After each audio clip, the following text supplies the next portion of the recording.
Who's president? I know we all know, but there is actually a thought process that has to kick in before we can answer that question now. Since Obama and McCain are just looming so large in our consideration of the presidency now, and frankly, because the only response George Bush can force out of the electorate in these last 100 days of his presidency is that just about every time he speaks publicly to try to calm our fears about the financial meltdown, the stock market tanks.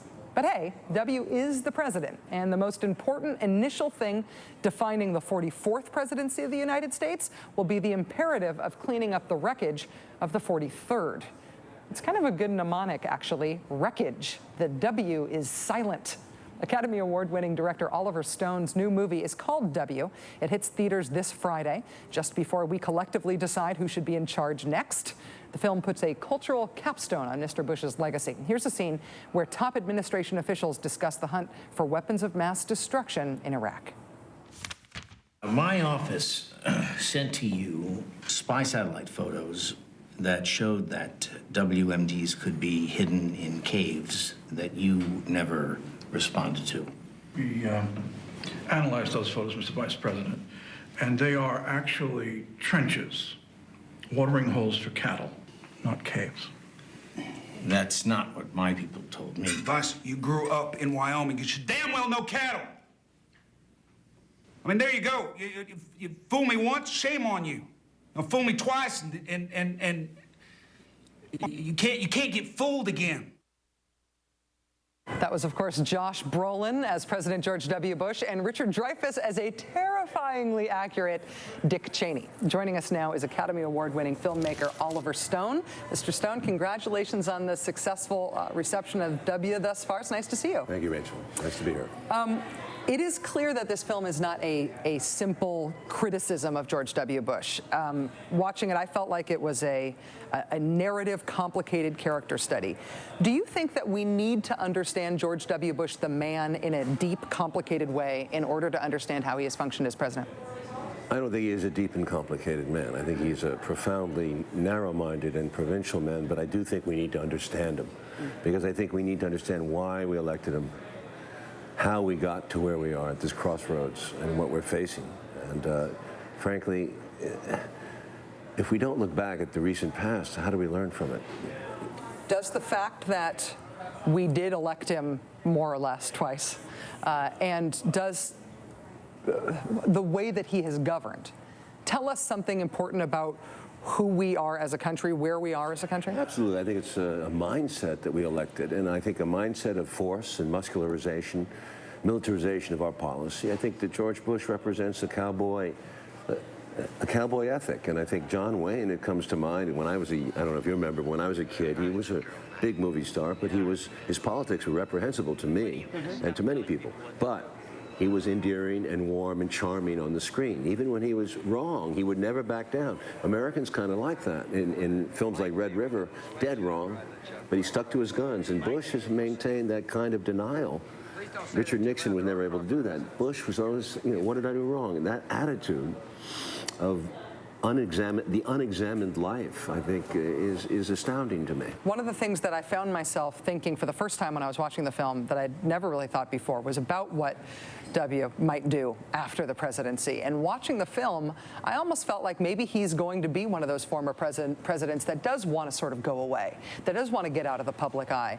In terms of the way that you really portray his character, he wanted to be president because he wanted to win, and because he wanted to avenge his dad, and because of all these other personal factors that you don't necessarily get the same satisfaction from as an ex-president.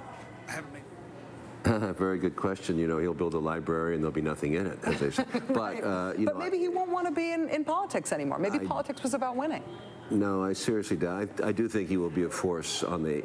Even Harry Truman, when he left office, had very low polls, but Truman reemerged as a very significant figure. He spoke up. And I remind you, Harry Truman had very much the same attitude as George Bush, which is, he dropped the atomic bomb on Hiroshima and Nagasaki, and he said he never lost a night's sleep over it. I know that, as far as I understand it, you were in the same freshman class at Yale as George W. Bush. I didn't make it, though. I didn't finish. Well, your paths diverted famously. I mean, you ended up going to Vietnam. He very famously did not end up going to Vietnam.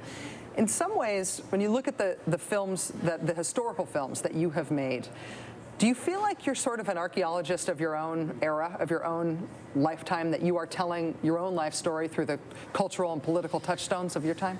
You know, what else can I do? That's my minor contribution, is to go through my life and respond the way I do, viscerally and emotionally and somewhat intellectually, to the issues of my time, Vietnam and the Kennedy assassination.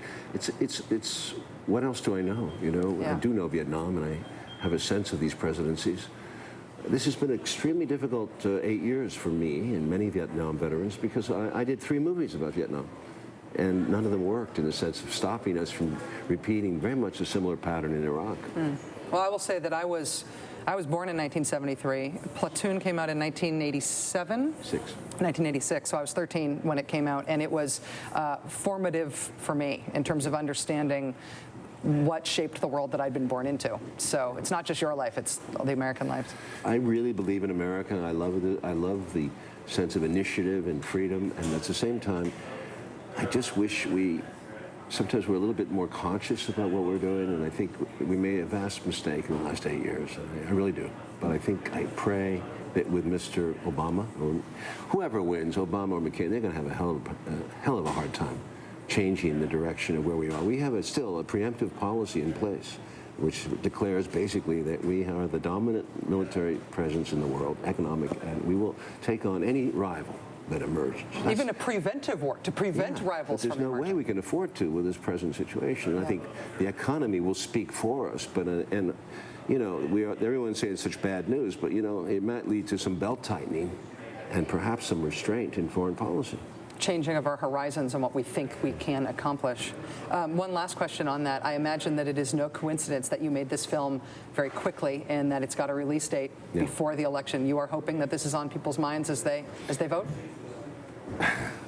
You know, look, I did 3 movies about Vietnam. It didn't do much good. So what can you say? You don't do a movie for that reason. Short term, I'm making the movie for 20 years. I'm more worried about what's going to happen in 2020, 2040, and who are we going to elect next. Well, it's a thin and fuzzy line between changing the world and changing people's minds. Oliver Stone, it's a real pleasure to have you here. Congratulations. Thank you very much. Oliver Stone's new film, W, opens this Friday.